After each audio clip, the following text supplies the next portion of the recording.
Greetings, salutations. Hello, this is Ryan Faulkner at triathlon.com, and we're going to do some quick Facebook tips about what you see here in the background. Posted this on my Facebook page a while ago. Just wanted to do a quick little live video chat about it. If video medium is your thing, we're talking about training and mountain biking. I know a lot of people, personally, I started off with mountain biking and was doing off-road duathlons and off-road triathlons before I went into the road situation. Started doing 7.3s and full Ironman races. So a lot of people still like to do mountain biking. I personally would love to do more mountain biking, but it's just one of those things you have to do during the day. You can't do it early in the morning and usually later in the evening, especially with your kids. We got a lot going on and there's not much time to break away and do that kind of stuff. So just going to go over a little bit some tips on how to get that mixed into your training if that's something you still want to do. Pardon any background noises. We got puppies here, we got dogs, we got bones, we got all kinds of stuff. So if you hear some barking going on, that's what's going on. So let's jump right into it. So training and mountain biking, especially if we're talking about in the situation of, you're doing road biking, you're doing 7.3s, you're doing Ironman training, Olympic distance, triathlons, it's all on road. So you can do mountain biking as your main source of training for cycling. But at the end of the day, if you got goals to be pretty aggressive in your races and trying to place in age groups and stuff, it may not be the best mix to do it all. So point number one, mountain biking may or may not sub for regular workouts. So typical mountain biking is high intensity. So if you're going after it hard, that counts for high intensity sessions a week. So make sure you count for this. So like I said, you could do them for most of your workouts, and it just depends. I mean, there's so many different trails you can do out there. There's rolling trails that maybe don't get your heart rate spiked as high. There's very technical, difficult trails that, you go 1 or 2 miles and you're basically maxed out entire time on the heart rate because you're jumping rocks, you're jumping roots, you're doing bike handling, you're going up hills, down hills, and all this kind of stuff, handling your bike and stuff, and doing things that normally would be doing on a road bike. So you got to be aware of what those mountain bike adventures are doing for you. Are they high intensity basically the entire time? Are they medium intensity or are they low intensity? You find some nice rolling, just single track and stuff, and you just like riding. Maybe that's your long ride for the week or something like that. So just pay attention to what kind of workout that mountain biking is, instead of just like, hey, I'm going to go mountain biking, that counts for one of my bike rides. Because if you do that and then you go out and do another high intensity ride and a high intensity ride, you're not getting any kind of zone 2 longer work, especially if you're doing longer course stuff like Olympics, 7.3s, and Ironman races. Got to make sure you're getting a good mix of that kind of stuff. Number 2, it may not count for longer rides and even more zone 2 endurance. Just check what you're subbing in the mountain bike. So it may not be 1-for-1 sub. I just kind of went over that.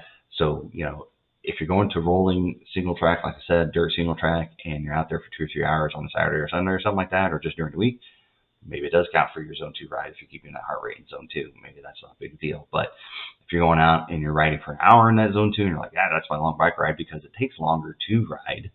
You can only do 10, 12, 15 miles, but it takes you your hour and 45 minutes that you normally would do on a road bike.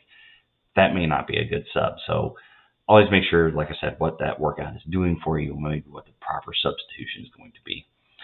Maybe access for trail riding is easier, but busy cities are not the best place for cycling. So in a pinch, you convert the rides to trail work. So that's something that you also have to consider is, if you don't live in a place that's conducive to getting out on your road bike and riding around, and for whatever reason, trail access is a little bit more suitable, and you don't have an indoor trainer maybe, or it's just not, the best indoor training situation, maybe that is a good substitute. So it's better than nothing.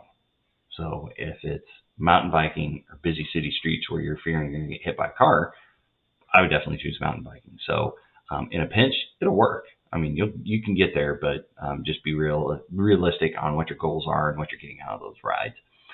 Maybe you want to use a mountain bike for city riding due to the street conditions. Stop starts have hop and curb. Now again, mountain bikes are a lot more maneuverable than TT bikes for sure. So you do some cross checking to see if the road benefits. So maybe you use your mountain bike to ride around in cities, just because, like I said, it's more maneuverable. I mean, trying a road bike, you got shocks, you got suspension, that type of thing. So hopping curves and moving around and stuff. So like I said, if that's your main mode of transportation, maybe that's the best option for you. So, I'm not here to say that mountain biking isn't a good substitute or you shouldn't do it, but like I said, you just got to be aware of your goals and what you're getting out of those rides. Riding mountain bike may not be best for fitness, but it may help avoid a wreck, which keeps you racing in the long run. So it may be a benefit in the trade. So like I said, if you're riding around busy city streets and car.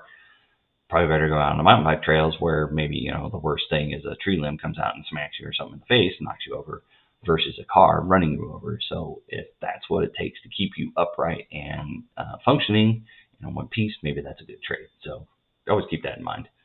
If you're hitting the trails, be careful as you don't want to wipe out clearing out hours and weeks worth of training for something fun per se. So mountain biking, you know, I've done my fair share of going over the handlebars, hitting a limb or something like that, and fall over the side, smacking my knees on gravel and rocks, all kinds of fun stuff. So you just got to be ready for it. You know, mountain biking, there's a lot of opportunities to kind of wipe out and biff yourself.